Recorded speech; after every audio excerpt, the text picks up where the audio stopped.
नमस्कार दोस्तों, चारों तरफ से एक ही आवाज आ रही है, 400 पार, 400 पार, 400 पार। भारतीय जनता पार्टी के नेताओं के साथ प्रधानमंत्री भी अब अपनी रैलियों में 400 पार का नारा अलापने लगे हैं।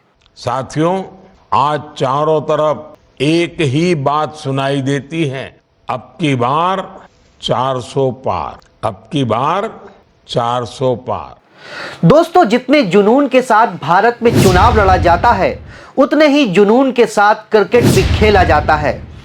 टेस्ट मैच खेलने वाले दिग्गज बल्लेबाज अजय जडेजा, कृष्णमाचारी श्रीकांत, नवजोत सिंह सिद्धू, राहुल द्रविड़, वीवीएस लक्ष्मण, या फिर सबसे तेज शतक जमाने वाले बल्लेबाज रोहित शर्मा, सचिन तेंदुलकर, महेंद्र सिंह धोनी, इन्होंने भी कभी मैदान पर उतरते वक्त नहीं सोचा होगा कि इस बार स्कोर बोर्ड पर उनके कितने रन आने वाले हैं। मगर दोस्तों, प्रधानमंत्री नरेंद्र मोदी की गारंटी पर जनता जनार्दन को इतना भरोसा है कि उन्होंने खुद ही मैदान में उतरने से पहले स्कोर बोर्ड पर 4 शतक लगाते हुए 400 पार का नारा दे दिया। अब इस पर कांग्रेस के नेता जयराम रमेश ने बीजेपी के पुराने नारों पर सवाल उठाया है कि जब जब भारतीय जनता पार्टी ने मतदान से पहले स्कोर बोर्ड पर जीत के अंकों की घोषणा की है, तब तब भारतीय जनता पार्टी के ज्यादातर प्लेयर बोल्ड हो गए हैं। जरा सुनिए जयराम रमेश इस 400 पार के नारे पर क्या कुछ बता रहे हैं। 2017 गुजरात चुनाव, बीजेपी का नारा 150 पार, सीट मिले 99। 218 छत्तीसगढ़ चुनाव, नारा 50 पार, सीट मिले 15। 2018 मिजोरम चुनाव, नारा 21 पार, सीट मिली 1। 2019 हरियाणा चुनाव, नारा 75 पार, सीट मिली 40। 2019 झारखंड चुनाव, नारा 65 पार, सीट मिली 25। 220 दिल्ली चुनाव, नारा 45 पार, सीट मिली 8। 221 तमिलनाडु चुनाव, ये याद रखने लायक है क्योंकि बार बार प्रधानमंत्री जा रहे हैं। 2021 तमिलनाडु चुनाव, नारा 118 पार, सीट मिली 4।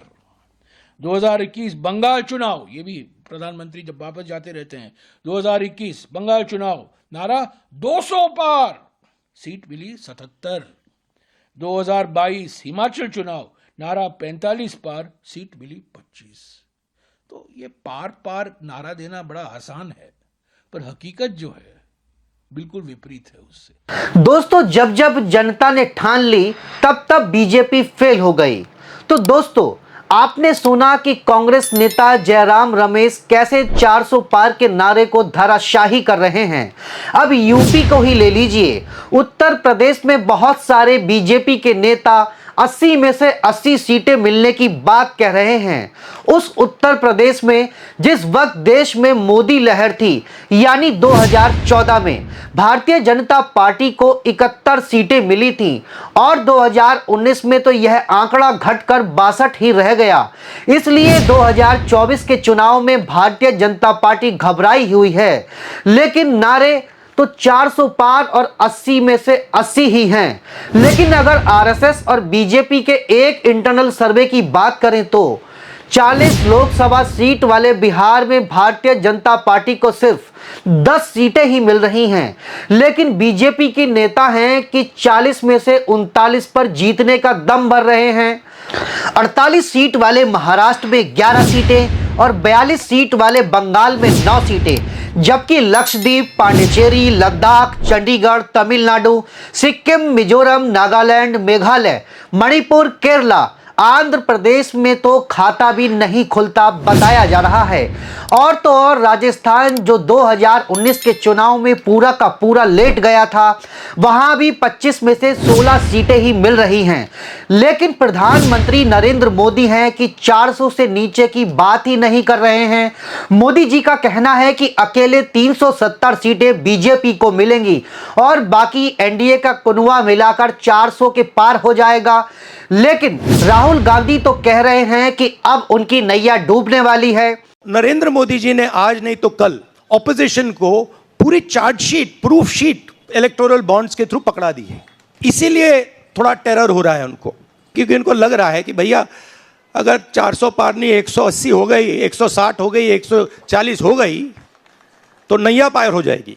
अब पता नहीं भारतीय जनता पार्टी या मोदी जी के पास कौन सा नया फॉर्मूला है, वह सीटों की गिनती कैसे कर रहे हैं, क्योंकि बिहार से लेकर बंगाल तक और बंगाल से लेकर साउथ तक भारतीय जनता पार्टी की हालत बहुत पतली दिखाई दे रही है। और हरियाणा, पंजाब, उत्तर प्रदेश में आपको मालूम ही है कि पार्टी के उम्मीदवारों का कैसे विरोध हो रहा है।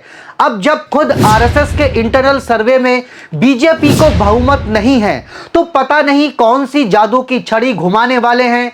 अब यह तो वही जाने। यह खबर आप देख रहे थे हिंद वायर पर।